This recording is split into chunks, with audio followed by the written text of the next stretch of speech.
नमो बुद्धाय, जय भीम दोस्तों। बहुत अंतराल के बाद हम लोग मिल रहे हैं, लेकिन विषय महत्वपूर्ण है तो मुझे लगा कि मैं आपसे बात करूं। देखिए, 1956 में बोधिसत्व डॉक्टर बाबा साहब अम्बेडकर ने एक बात कही थी दीक्षा भूमि पर कि ये जो मिशन है, ये मिशन ऐसे ही आगे नहीं जाएगा, इसके लिए मेहनत करनी पड़ेगी।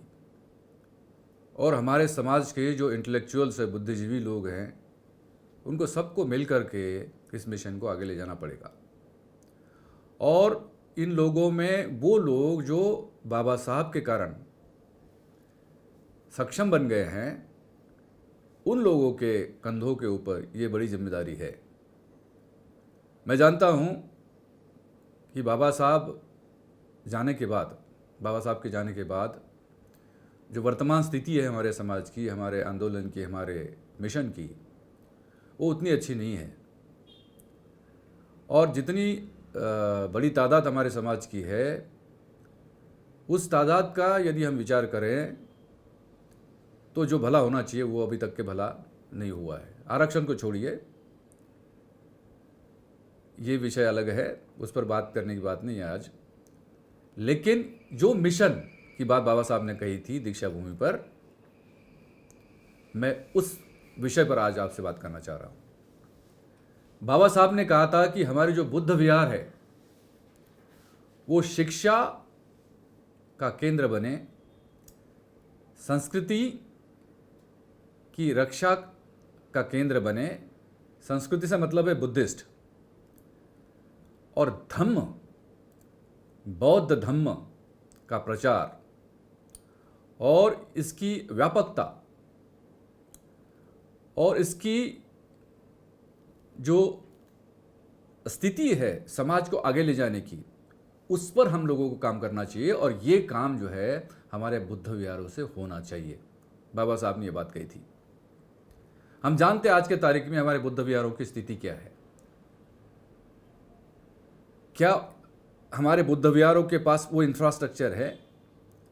क्या उनके पास में भवन है, पानी की सुविधा है, लाइट की सुविधा है, साउंड सिस्टम है, या लोगों को प्रबोधन करने की वो सारी व्यवस्थाएं हमारे बुद्ध विहारों में हैं?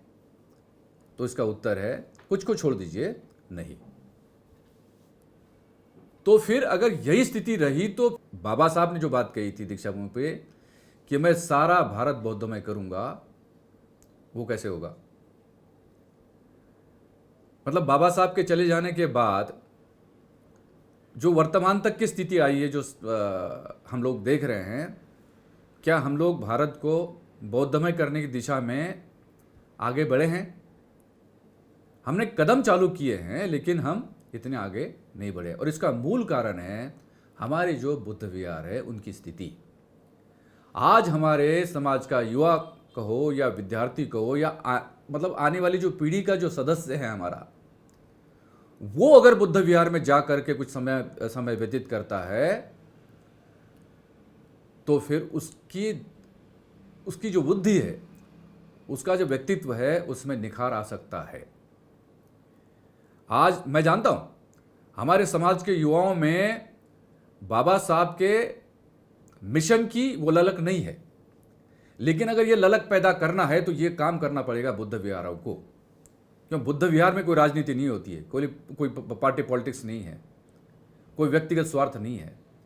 और यही बातें जो है इनके ऊपर उठ करके हमको आगे आके काम करना पड़ेगा, और वो काम जो है बुद्ध विहारों से हो सकता है, ऐसा मेरा मानना है, और जो बाबा साहब ने कहा था।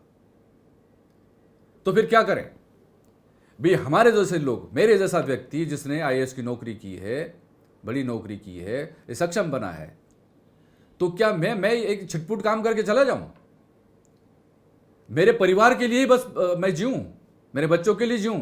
समाज और बाबा साहब ने जो कल्पना की थी उससे मेरा कोई लेना देना नहीं है। यह दयनीय स्थिति है।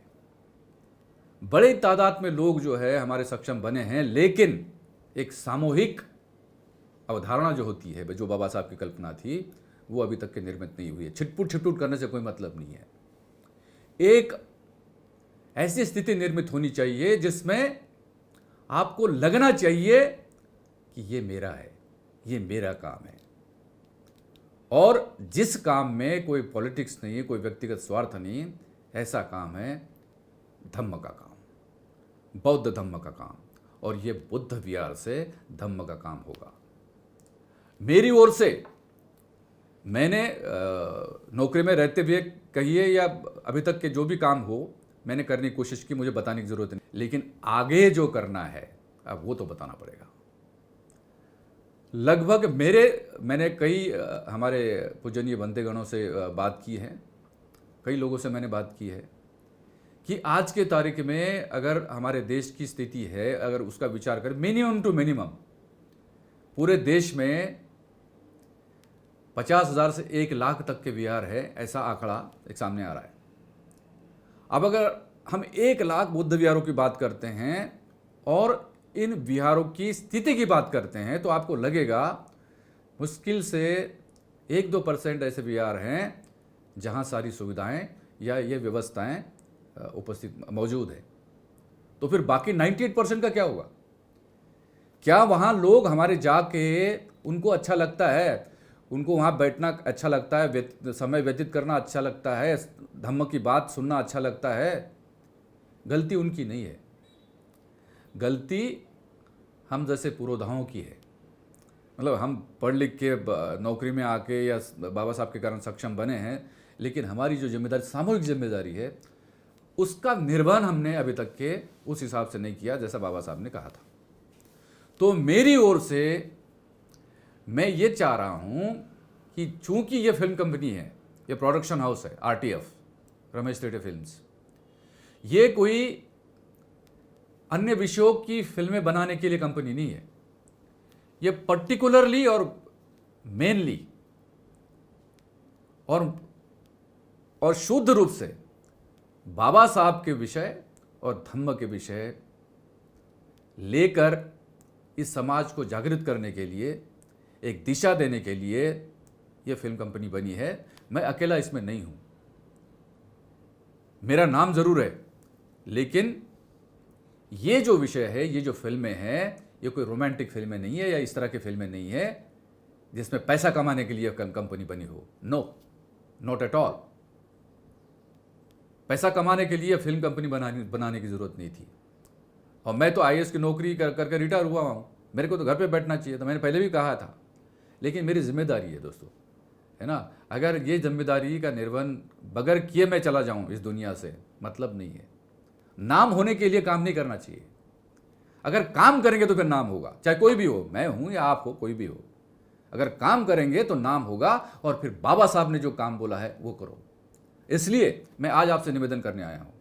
क्या हम चाहते हैं ये 1 लाख बुद्ध विहार जो है हमारे देश में, इन सभी बुद्ध विहारों का कायाकल्प होना चाहिए, इनको फंड मिलना चाहिए, इनको आर्थिक सहायता मिलना चाहिए, उनको ये सुविधाएं मिलना चाहिए, ताकि फिर वो अपना काम सुचारू रूप से कर सकें।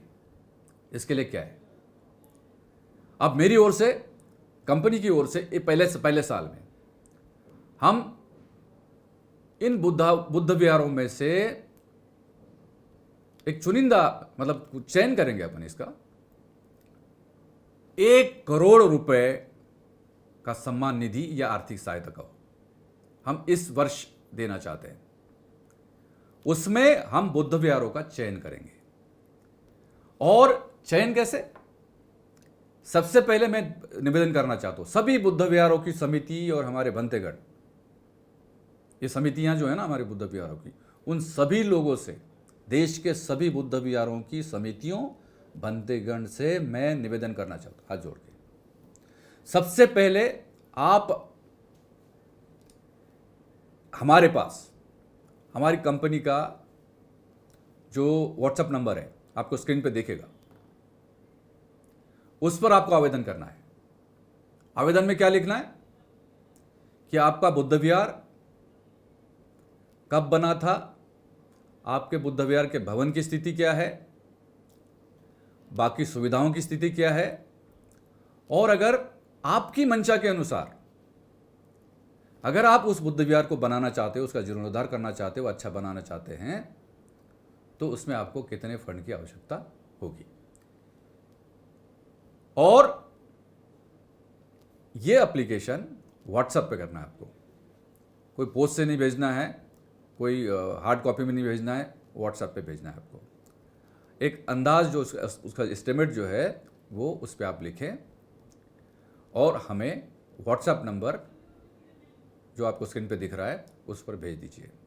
जब हमारे पास यह आवेदन आएगा तो फिर हम आपसे बात करेंगे, हम आपको चर्चा के लिए बुलाएंगे या आपसे वर्चुअल बात करेंगे, फ़ोन पे बात करेंगे। और ये जो सारे बुद्ध विहारों से हमारे पास में जानकारी आएगी, इस जानकारी का एनालिसिस करके, विश्लेषण करके और असेसमेंट करके हम देखेंगे कि सबसे पहले इस साल जो 1 करोड़ रुपए हम देना चाहते हैं वो 1 करोड़ रुपए किन किन बुद्ध विहारों को हम इसमें राशि दे सकते हैं। हो सकता है कुछ को ज़्यादा लगेगी, कुछ को कम लगेगी, लेकिन प्रयास ये होगा कि सारे बुद्ध विहार, हमारे देश के सारे बुद्ध विहार हम कवर कर सके। ये बड़ा काम है, ये छोटा काम नहीं है। लेकिन ये मैं अकेला नहीं कर सकता। ये कंपनी, मैं बार बार कहता हूँ, ये कंपनी मेरे नाम से ज़रूर है, लेकिन ये आपकी कंपनी है, ये समाज की कंपनी है, ये समाज का धन है, ये समाज का धन है।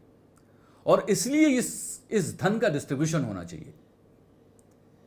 असेट्स जो हमारे पास में होते हैं उसका डिस्ट्रीब्यूशन होना चाहिए, equitable and judicious distribution of assets and wealth.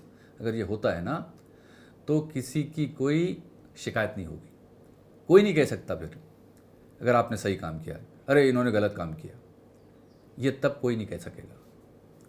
तो सबसे पहले आप आवेदन करें कि आपके बुद्ध विहार की टोटल स्थिति को देखते हुए अगर उसको आपकी मंशानुरूप उसको बनाना है तो आपको कितने फंड की आवश्यकता होगी, हम देखेंगे उसमें हम क्या कर सकते हैं। और हम, जैसा मैंने कहा, पहले साल में 1 करोड़ रुपए की आर्थिक सहायता या सम्मान निधि बुद्ध विहारों को हम देंगे इस साल। और आने वाले सालों में जैसे जैसे हम आगे बढ़ेंगे वैसे वैसे, अभी तो कम है ये 1 करोड़ बोला हमने, अगर ये कर्व आगे बढ़ता है, और बढ़ेगा ज़रूर, क्योंकि इसमें स्वार्थ नहीं है। आप आधी रात को कहीं भी जाके देखिए, थेटे जो बोल रहा है आपको वही दिखेगा। मेरा कोई इसमें हिडन एजेंडा नहीं है। कुछ लोग मेरे पे टिक्का टिप्पणी करने दीजिए, कोई बात नहीं, ऐसे रहेंगे। बाबा साहब के समय बाबा साहब पे करते थे लोग। ये काम नेक काम है और ये मैं करना चाहता हूँ। इसमें कोई पॉलिटिक्स नहीं है, कोई हिडन एजेंडा नहीं है, कोई स्वार्थ नहीं है, कोई पैसे कमाने का धंधा नहीं है। ये उल्टा समाज को देने की बात है और समाज को ये मिलेगा ज़रूर, लेकिन इसके लिए आपको साथ देना पड़ेगा। हमारी जो बुद्ध विहार की समितियां हैं, सबको हमारे साथ में कंधे से कंधा मिलकर काम करना पड़ेगा। Bhima Koregaon, the battle of Bhima Koregaon, ये जो फिल्म है ये छोटी मोटी फिल्म नहीं है, ये क्रांति है, ये सामाजिक क्रांति है। कुछ लोगों ने अरे फिल्म से क्रांति होती है, उनको क्या समझता है।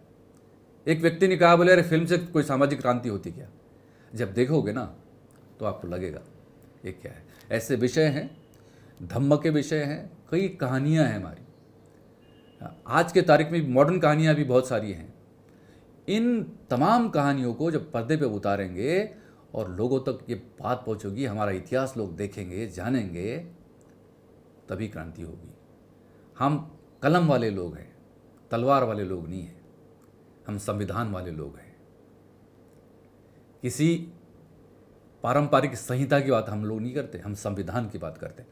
तो फिर आपको हमारे साथ जुड़ना है। मैं इतना ही कह रहा हूँ, आप हमारे साथ जुड़िए। आप में जो शक्ति है उस शक्ति को इस कंपनी के साथ में लगाइए। ये बाबा साहब की कंपनी, मेरे भाइयों, इसके साथ लगाइए आप, और फिर देखना इसका इफेक्ट क्या होता। कोई सरकार आपकी मदद नहीं करेगी, कोई फंड नहीं देगी। बुद्ध विहार बनाने के लिए कोई सरकार आपको दान नहीं देगी, ये हमको करना पड़ेगा। लेकिन कर सकते हैं, ये हम कर सकते हैं। बड़े बड़े बड़े लोग हैं हमारे समाज में, लेकिन अभी तक के वहाँ से उस तादाद में ये काम नहीं हुआ है। मैं दोष नहीं देना चाहता किसी को, मैं केवल जागरूक करना चाहता हूँ। अभी की भी समय अभी आया है, अभी आपको काम करना पड़ेगा। आप काम कीजिएगा, आप काम कर सकते हैं, मैं काम कर सकता हूँ, लेकिन साथ में हाथ, ये ऐसा चाहिए। जब ये दोनों हाथ मिलेंगे ना तो शक्ति आएगी और ये होगा। मैं इस समय पर केवल इतना कहना चाहता हूँ, भरोसा रखिए। न केवल भीमा कोरेगांव बल्कि कई कहानियाँ आपको देखने को मिलेगी, और ये आपकी अपनी कहानियाँ हैं, आपके अपने समाज की कहानियाँ हैं, आपके अपने इतिहास की कहानियाँ हैं, और इससे पावर ज़रूर क्रिएट होगा। आशा करता हूँ आप साथ देंगे। आवेदन ज़रूर कीजिएगा, जल्द से जल्द मैं इंतज़ार कर रहा हूँ। धन्यवाद। जय भीम।